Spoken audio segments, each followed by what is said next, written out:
this is a patient who presented to us with a history of fracture around the wrist, which was treated conservatively almost 6 to 7 months back. He was put on a plaster for around 1 month. The fracture had united, post which the plaster was removed and he was not mobilized.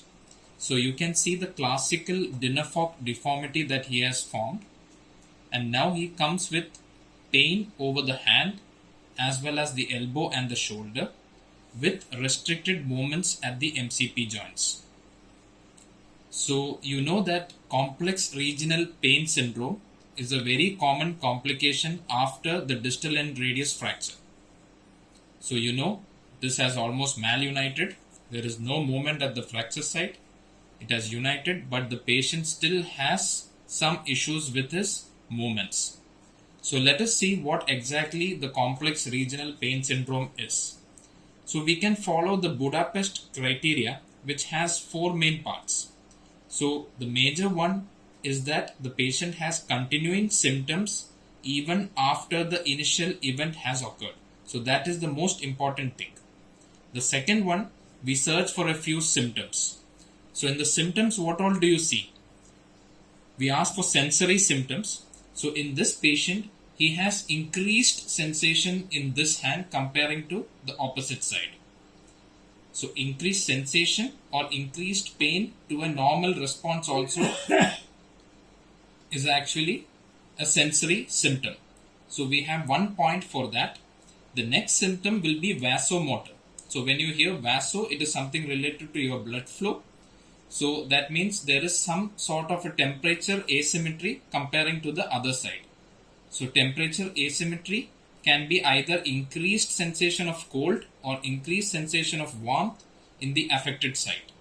So this patient, I had given him a bottle to hold which was cold. He had increased sensation of cold in the affected site.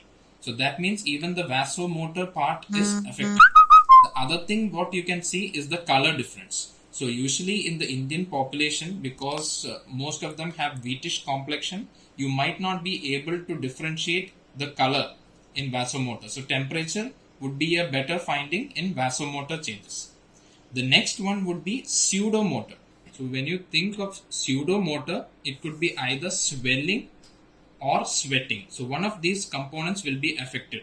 So when you see for swelling, there is no obvious swelling in this particular hand. And when I ask the patient, he has reduced sweating in this particular hand. So that symptom is also positive. The next coming one is the trophic changes or the motor changes. So trophic changes, you can see if there is loss of hair in the limb. In this patient, there is no much difference in the hair. Some changes in the nail.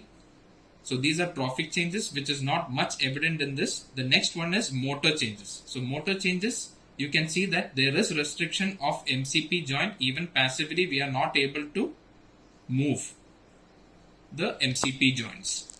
So these were the symptoms. The same things should be seen in the signs as well. When you demonstrate signs, you should find all these findings. So in the symptoms, all the 4 components were positive.